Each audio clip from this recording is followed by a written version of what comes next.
people should be ready for adventure, right? These courses, each course is unique.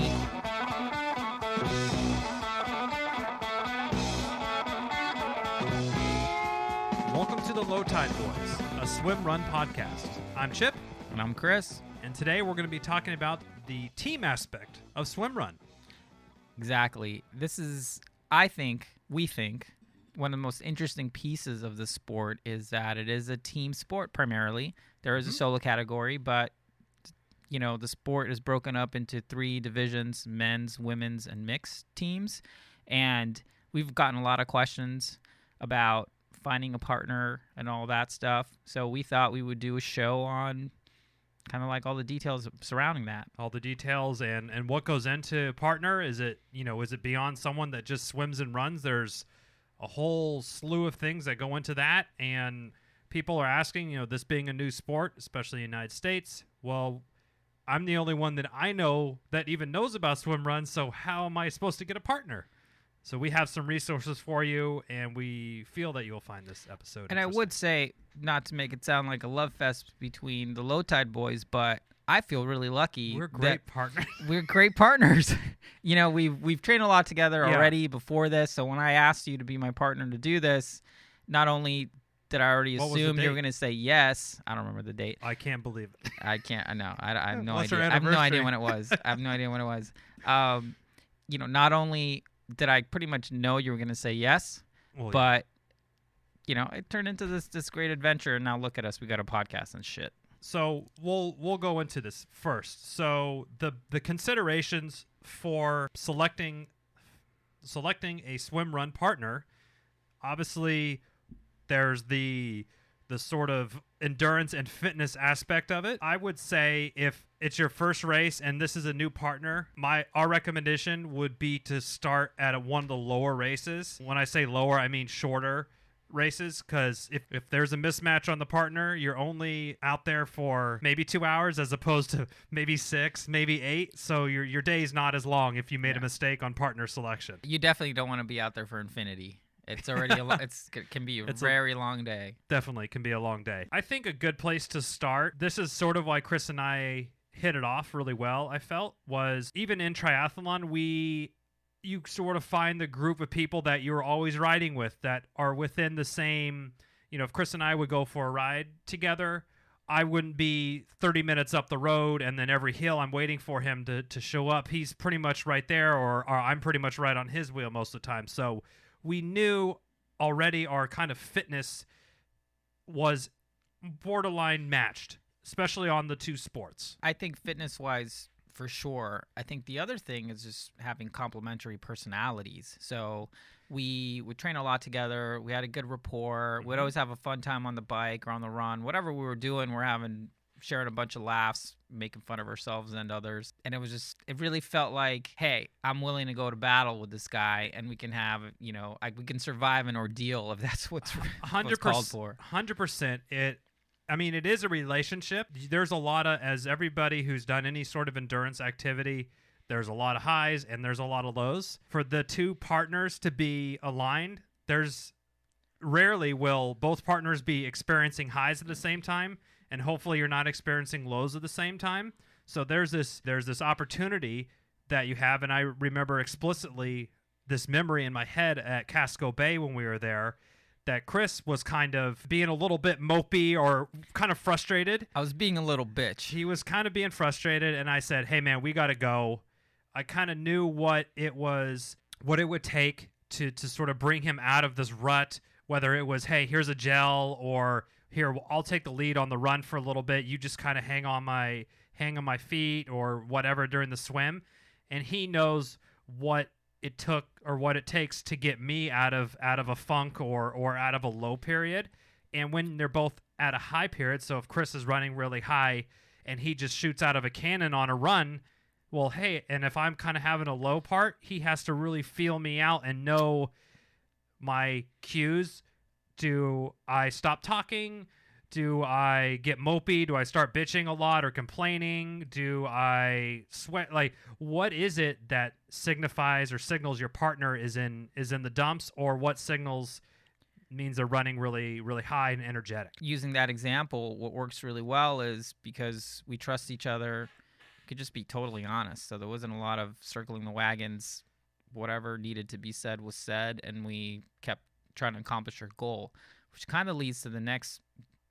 I think this is one of the most important things in trying to find a partner or selecting a partner is having similar race goals. Adventure goals. Yeah, because I'm not trying to set the world on fire. I mean, I want to do a good job and, express the best fitness I can at whatever we're doing. But if you're trying to qualify for Otelo or the World Championship and someone just wants to finish, yeah, that's a problem, right? Yeah, because some teams are training 4 or 5 days a week together, doing all this stuff or taking it super seriously, which is awesome.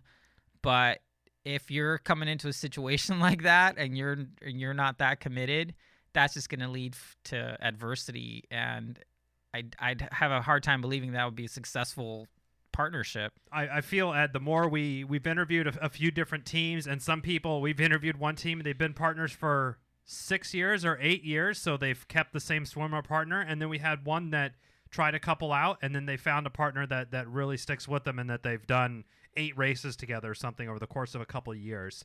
Let's take a step back, Chris, and talk about, you have the swim aspect and the run aspect of Swimrun.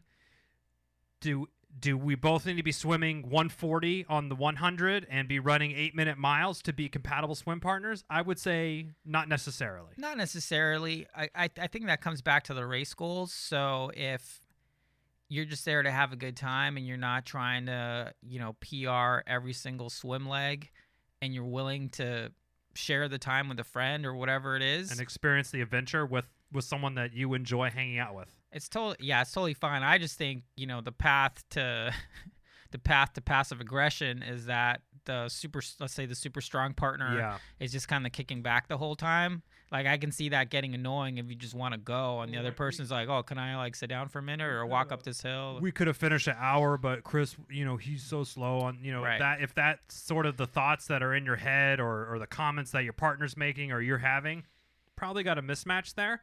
Now, I would say if Chris is swimming, if he's an elite swimmer and he's swimming a minute on the 100 and I am an adult onset swimmer and I'm doing a 2:10 100, that's a pretty big discrepancy. That your tether is going to be taut like a guitar string in the water. That thing you might be slicing fish in half. That thing is going to be so taut. So you don't want it that bad. And at the same thing, if Chris is dropping 6:30s and I'm doing 8-minute miles or vice versa, you don't want it to be that's too much of a mismatch. Again, if Chris runs 8s and I run 9s, but Chris is okay of taking it easier and just having fun and hanging out, then I think that still can be a really good swim run partnership. And a footnote to that, I'm always fine taking it chill. Like, you want to run slow, that's totally fine with me. I think the last thing in partners, well, 2 things. I think one is people should be ready for adventure, right? These courses, each course is unique. You can train for stuff, but it's not going to be the same unless you're training on the course. We've talked about this before, but course maps are aspirational on some level. So I think you have to have the mentality going in there that this is an adventure, and you can't be having a panic attack if the aid station isn't exactly where you thought it was, or the swim is longer, shorter, harder, twistier, whatever than you expected. Because that's just part of the fun, really. Got to be ready for anything. And having a partner that has the same mentality, that's ready for anything, it will also be helpful too. And it's not just a partnership on a mental level sort of, but physically. I mean, there's times when we're getting out and I remember, did you sink down in the sand and I had to hold a hand out for you and you grabbed it? A scene out of Predator or something? Yeah, it was bad. Or pushing someone up a rock or up a hill where you're actually pushing on them. There is a lot of this kind of teamwork that's required within everything. For us, I mean, if you're curious about the sport, we think that's one of the fun of it. One of the greatest features of it that sets it apart from triathlon or a lot of these other things that are sort of solo time trial operation, which is what makes it cool. I think the last thing to really consider is ability to train together. Not that it's that should be like the dead all give all, but you should be able to at least practice together There's a bit. lot. There's a lot of moving pieces. I would say that the ability to train together is probably the lowest factor on this. Now, again, we're coming from Chris and I are doing we do train 3 together. to 4 workouts a week together, just because we're pretty much literally neighbors. We both have kids and families, so our schedules are really aligned. So it just works out like that.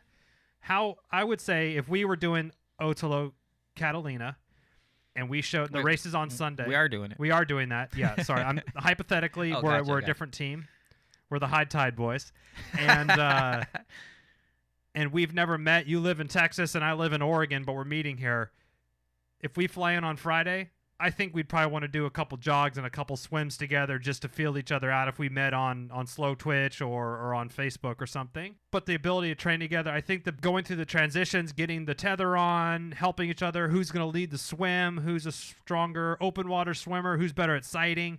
There's a lot of complex things to work out. And obviously, the more time you're able to sharpen those over time and sharpen those skills that are beyond just running and swimming, the better time you're going to have, I suppose. That kind of circles back to race goals. If you're trying to get some super team together because you think you can just crush, good for you. Go for it. You know, Traveling Wilburys of Swimrun. I mean, go for it. You know, if that it's really just whatever melts your butter. You know, that's one of the great things about the sport is it's really inclusive. Anybody can do it as long as you have some swim fitness and some run fitness. And there's distances for everyone. I mean, there's even a solo division for people who don't have a partner and really want to get a sense of what's going on, which, you know, we've talked about this before on the show that we don't really think the spirit of Swimrun and what makes it really unique is that it's a team thing. But, hey, you want to go out there and try it? Go for it. And there's race directors that are setting up these divisions so people can learn about it. And maybe you do one solo and then you're really, you're really inspired to try to find a partner and do some of these other things that we're about to talk about as to a good place to find a partner. Yeah. So sources for partners, or hey, Low Tide Boyz, how do I find a partner? I have no idea. About this. Well, obviously you have your workout crew or your buddies or your training group that you're with on a regular basis if you do group trainings. Yeah, and we know this sounds super obvious. Like the best place to find a partner is people that you're already training with, but you know, it takes a little bit to put yourself out there and say, hey, I want to do this, I want to do that. And, you know, and sometimes you might be in a big group. I know our group of training partners is pretty big, but when I was thinking of who I wanted to be a partner, it was a much smaller list of people. Yeah. And, you know, Chipper, you were the first person I asked, but there was other people on the list. Who? You know, if you would have said, yeah, I mean, if you would have said no, I would have asked somebody else, you know, but it was me asking because I'm the one who wanted to do it. So it takes a little bit of putting yourself out there with your swim buddies. But if you don't have that, you don't feel like you have that click or that connection with these folks, another place to go is, where are you training? Are you part of a tri club? Are you part of a running club? Are you part of a swim masters program or something like that? There might be someone there who you didn't even know who was listening to the Low Tide Boyz and got super stoked on Swimrun. Yeah. I think that's probably the most fruitful source, because those sort of clubs, so let's say I'm a casual runner and I do 2 half marathons a year and I just run to stay in shape, but I kind of want to try a swim run event and I'm going to do the experience or the sprint at Otolo Catalina. My first place I would go, I would probably find my local tri club, because obviously they do 2 out of a triathlon is 3 aspects: swim, bike, run, and you're only requiring 2 of those. So more than likely these people are having a high percentage to accept your invitation, because they already have a lot of the gear. They know about wetsuit, they know about open water swimming, so there's a really good chance of that. And this is how you make the pitch. You basically go there and you say, hey, you want to do this race with me? You don't have to travel with a bike. They'll be like, whoa. They'll be like, that sounds amazing. Yeah. And it's really that easy. The thing that I have found to be an effective sales pitch to people is you're telling them about it, and it's so complex, and I'm describing it. Oh, you're swimming from an island, and then you get on the next island, and you run across that, and their minds, you're kind of like, you just see the gears turning. And then at the end, I'm like, oh, yeah, and you're tied to somebody with a rope. And I just leave, and they're like, what? But send them there's a couple good YouTube videos, Odyssey Swimrun, obviously the Otolo videos Super are high super production badass, value. super high production value. Yeah. And if that doesn't get you pumped on wanting to try it, that would be my main, like, you want to hook someone on Swimrun, that's sort of what I would do. Now, after a tri club, I would say probably a master swim thing would be next. The only thing I would say there is that they might be a very exceptional swimmer, and depending on your swim levels, but obviously we've been to masters, and there's ex-collegiate people all the way down to people who are just pretty much just Got 5 lanes. Yeah. Ask the people in your lane. ask the people in your lane, and most people can run. And if you go, oh yeah, there's only 6 miles of running over 5 different legs, so you're only running a mile at a time. It's very digestible amounts to go. For sure. And then obviously there's your running or your track type clubs. Probably on the other end, the running part they'll feel comfortable about. Maybe the swim part they might not be as comfortable. Right. And I think lastly, then it's just gym and boot campy, CrossFit-y type places where those people are doing a bunch of activities. They're probably doing a Spartan race or a Tough Mudder or some obstacle course racing. I feel that those type of people that are doing those are into adventures and into trying out new things. So that's another pretty highly likely. And they're pretty, to Coach Mike O's point in our last episode, they're great all-around athletes. Right. They're flexible. They use a lot of body weight and strength, and they have pretty good mobility. So that would probably be a good place to check your CrossFit gym. And then I think there's some really great online resources that we've been finding. I mean, we are taking it on ourselves to help grow the sport and just try to get as many people as we can stoked on it in the U.S. But we're by no means the only people who feel this way, or the first to do this. So there's a couple Facebook groups, online forums, race directors, Instagram. everything. The community's out there. You just kind of got to find it. So this is just we're in 2 Facebook groups. One's called the Swimrun Experience, and the other one is called the World of Swimrun. And one has 3,200 members, the other one has 1,000. And the last 2 or 3 posts are, anyone want to be my partner for Swimrun Lake James in North Carolina, April? And there's 14 comments. Hey, how fast do you run? How fast do you swim? Those are usually the first ones. And then these people's friends will kind of chime in and say, hey, Chris would be a great partner. He's an easy personality to get along with. People are tagging their friends. So it's really cool to kind of see this. Thank you for saying that. And then there's another post there about, hey, I'm looking for a partner for Otolo Swimrun in Catalina, the World Series distance. You should be, the kind of list his conditions out faster than me at one of the 2 disciplines. And then kind of at the end, if you want, I speak French, so if you want to learn a few words during the race, then there's that for you. That's great. Well, I think it's hard to overstate how welcoming we've found the community to be. Even the California swimrun folks in SoCal is really like a hub. These people are doing swimrun workouts all the time. They're posting on their page being like, oh, Sally's looking for a partner for Catalina. Yeah. Like, chime in and we'll connect you. I mean, they're literally matchmaking, just to introduce people to the sport, which is just so great. Love it. It is really awesome. So you could check those groups on Facebook. Obviously, Twitter's another good place to check. And Otolo and Odyssey Swimrun, they want to help match people up. So they'll do what they can. There's even partner finder forums and stuff I've seen on different races for different. Yeah, there's going to be an app that we're going to develop. Tender for swim runners. Yeah, Swimder. Is that name still not good? Swimder. Did you float that one by me before? I did. Episode 1. Got pretty much shot down. Okay, well, I'm going to shoot it down again. Okay. You're missing the run part of this. But yeah, I get what you're saying. We'll workshop it a little bit. Yeah, so to summarize, online resources are there. Go to Slow Twitch, go to Facebook, and check out these swimrun groups that we mentioned. We'll link if there's in a the show specific notes. race, ask the race directors.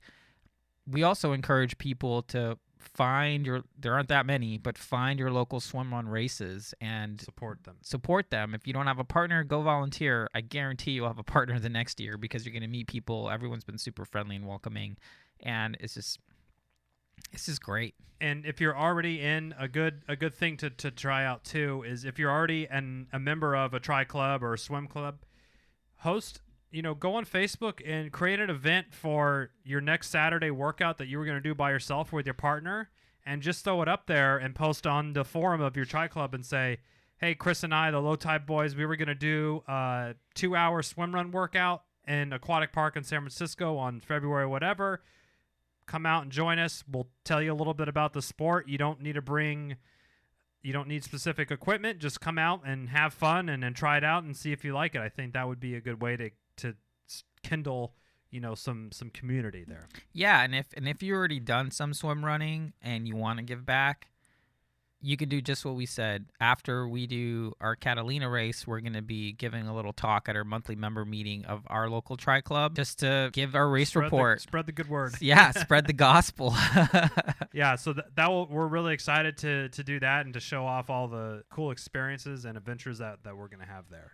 So that is a pretty comprehensive list about the team aspect of Swimrun, all the way from what do you have to consider when choosing a partner and different sources to find partners online and in real life as well. Yeah, preferably in real life. Yeah. Thank you so much for listening to the Low Tide Boyz, a Swimrun podcast.